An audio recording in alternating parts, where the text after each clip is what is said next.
I've been following this story quite a bit when it first happened. The details. A tech CEO in Baltimore, a young woman, found murdered. And sure enough, as soon as I heard the story was breaking news, it's Baltimore. I wonder why. Why is this story such big news? It's fascinating. Lots of murders happen in Baltimore, but this was a young, wealthy white woman in her well-to-do area. So sure enough, I found out that the tech entrepreneur CEO was quite a bit woke. She had posted about hiring practices, hiring people of color instead of white people, things about Black Lives Matter. And of course, she was of the political persuasion that believes we should be soft on crime.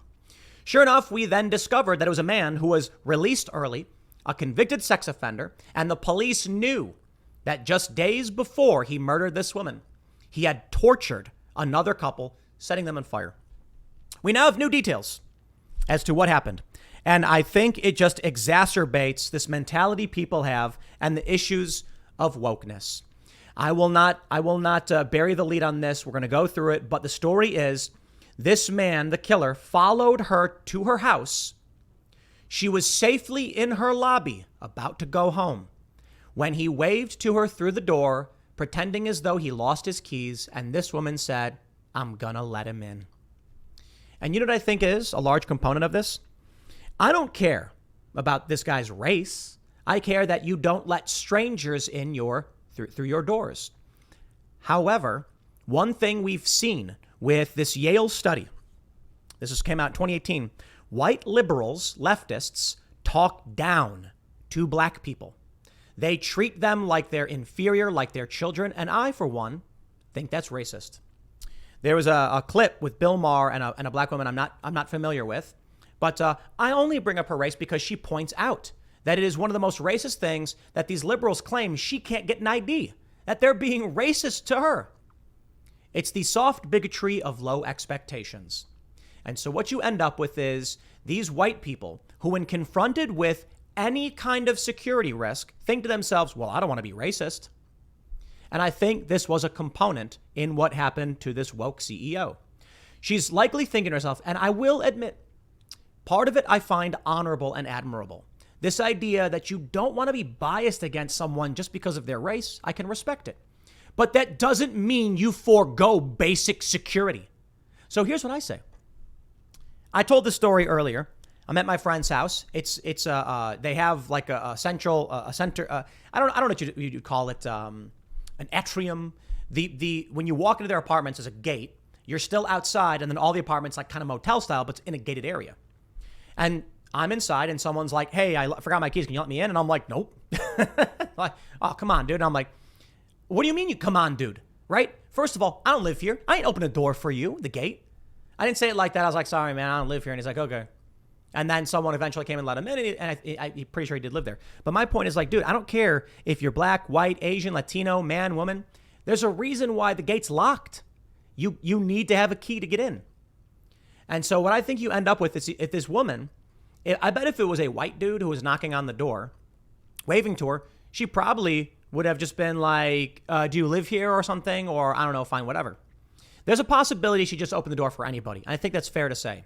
But I think there's a component of this white guilt that they'd be more forgiving to a tattooed man they don't recognize if he is not white, as opposed to a white dude doing the same thing. Take a look at this story. New details emerge with the slaying of beloved Baltimore tech CEO and the suspect.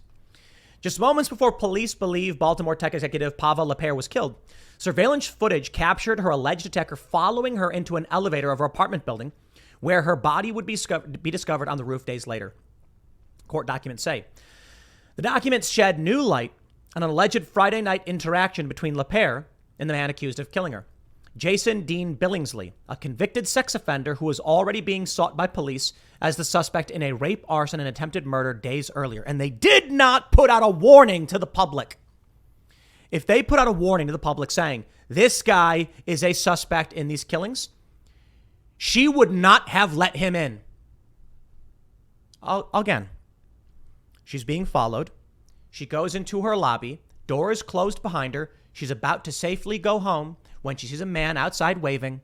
Imagine a notice was put up by the police. Suspect, rape and torture. She would have been like, that guy matched that description. I ain't going anywhere near it. Instead, the police held back. But again, who do I blame? I blame woke policies and woke advocacy, woke leftists who condemn the police, and the police are like, we put this out, we're going to be called racist. So they don't do it. LePere, CEO and co-founder of the small startup EcoMap Technologies, likely died Friday, police said, but her body wasn't discovered till Monday. And here you go. Take a look at this. On Friday, Billingsley was captured on video following LePere as she walked home. Law enforcement sources briefed and the investigation told CNN. LePere did not seem to notice a suspect who kept a distance from her. LePere entered her apartment building's lobby, but returned to the front door after she saw a man, later identified as Billingsley, waving at her through the glass. A statement of charges obtained by CNN affiliate WJZ says, citing surveillance footage. Billingsley appeared as though he was having trouble getting in the building, as if he'd forgotten his keys. LePere opened the door and let Billingsley in, according to the document. The two can be seen on video having a conversation before getting into an elevator together. Later, the suspect is seen coming back into the lobby through a stairwell, scrambling for an exit and wiping his hand on his shorts, the document says. About 40 minutes passed between when Billingsley followed LePere into an elevator and when he left the building.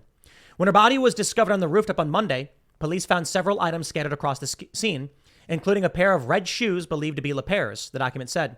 She died of blunt force trauma and strangulation. After a days-long manhunt, Billingsley was arrested Wednesday at a train station in Bowie, Maryland, about 25 miles from downtown. CNN has not been able to determine if Billingsley has an attorney. A judge in Baltimore on Friday ordered Billingsley to remain in jail without bail, citing his criminal history and saying he's a flight risk. Billingsley had been charged with first-degree murder, first-degree assault, and other charges in LePere's death. He is also facing first-degree attempted murder, attempted second-degree murder, first-degree rape, second-degree rape, and first-degree arson for a September 19th incident in on Edmondson Avenue, about a mile from where LePere's body was found days later. Police were already searching for the suspect. That's right. They knew he was the suspect in a rape and torture, and they did not release the information to the public. Critics have scrutinized police for not notifying the public when they were initially searching for Billingsley, but Worley defended the decision, saying detectives believed at the time that it had been an isolated, targeted attack. Yes, a repeat offender who was in jail, sentenced for 30 years, but released early after 7 years for good behavior, thanks to soft on crime policies. Look, man, I oppose the death penalty, but I have no problem with locking people up in boxes for long periods of time. The point is, I think most people would rather live. You know, I had the argument, Sargon, Carl Benjamin was saying it could be worse than death to be locked up in solitary forever. I'm like, sure, but I'm not talking about solitary. I'm saying that if you get convicted of a crime, due process determines like, hey, you're a danger to society. We are going to lock you up. But in keeping up with the protection of the innocent, we won't kill you. There are a lot of people who are innocent who are put to death. And that's the ultimate penalty that I don't agree with that system. However, there are many people who are innocently imprisoned, but that's my moral line, the best we can do. This guy should not have been released. Shouldn't have. Investigators had been tracking Billingsley and didn't want to issue a flyer too soon, which could prompt the suspect to flee. Despite police tracking him, Billingsley was able to evade arrest because investigators never got close enough. As soon as we realized he had committed an act that seemed to be random, we put the flyer out. And as soon as he saw the flyer, he tried to elude capture, and then they caught him. I bet someone saw the flyer, notified them, and they were able to track him down. He pleaded guilty to first-degree assault in 2009 and second-degree assault in 2011. Most recently, he was convicted of first-degree sex offense and sentenced to 30 years in prison in 2015. He was released in October 2022, and then he raped and killed again. It's amazing. 7 years.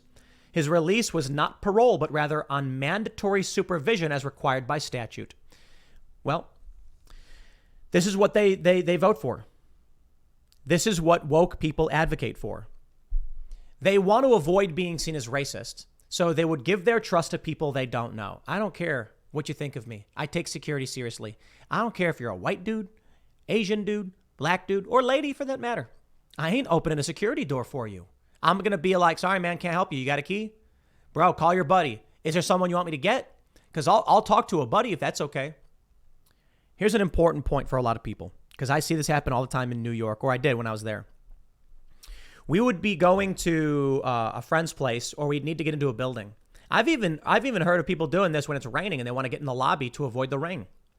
They walk up to the front door and there's a mailbox with a whole bunch of different buttons you can press. Like in New York apartments, you'll have the silver box and there'll be like, let's say there's 20 apartments. It'll say 1 through 20 and there are apartments 1, 2, 3, 4, 5, 6, 7. And then what they'll do is they'll just press 3 or 4 random ones. And guess what happens? Some people go, hello? Who is it?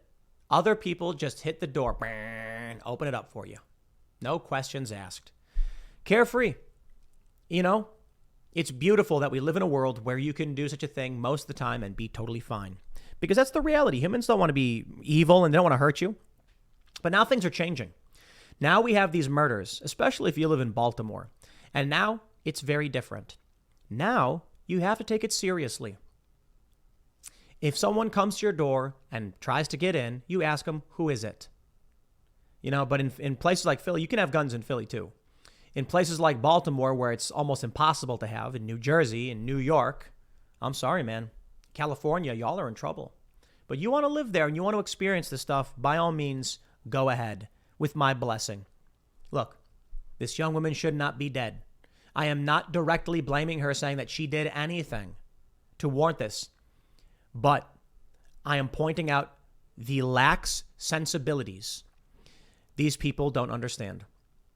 You are allowed to open the door for people to be nice. I'm not going to blame you or blame her for someone doing it. But I'm going to point out where society has gone. It has gotten to the point where, you know, it used to be so much more dangerous.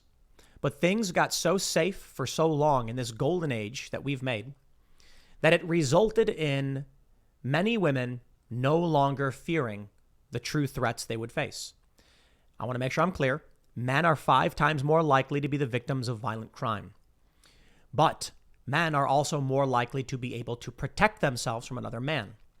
What this means is that if a guy is victimized, he has a chance to fight back or just submit. Women typically need a gun or something to protect themselves, pepper spray, because women tend to be shorter, less muscle mass, less bone density, less skin collagen, less striking power, grip strength. So a guy has your average guy can overpower your average woman. This is why I advocate for women to have guns. Now, a lot of people say, I don't know about that. Women get scared. I'm like, don't care. You have a right to keep and bear arms. You want to argue that, change the Constitution. This woman should have had a gun. And then when she let the guy in, she would have been like, whatever. And when the guy grabbed her, she could have drawn her weapon and saved her life from a convicted sex offender, rapist, arsonist, who then went on to murder her. It's a sad story, man, and I wish this didn't happen to her. All I can say is I hope the message is clear for everybody who sees these things. First and foremost, let's leave the politics out of it. Don't open doors for strangers. There's a reason the door's locked in the first place. You know what she could have done? She could have said, I'm going to go upstairs, but I'll buzz you in. How about that? Then the guy would have just left. She could have gotten the elevator, said, give me a minute, I'll be right back. Gone up to her room and then said, yeah, do you live here? And he goes, yeah. And she goes, okay, I'm buzzing you in.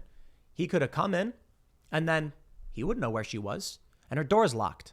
The story at first, I thought he broke into her house or something. No. She let him in. She let him in. If you are adamant on letting strangers in, there you go. Go up to your apartment first, lock the door behind you, and then hit the buzzer. Don't just let a stranger in and laugh and giggle with them to the elevator. This guy was a murderer.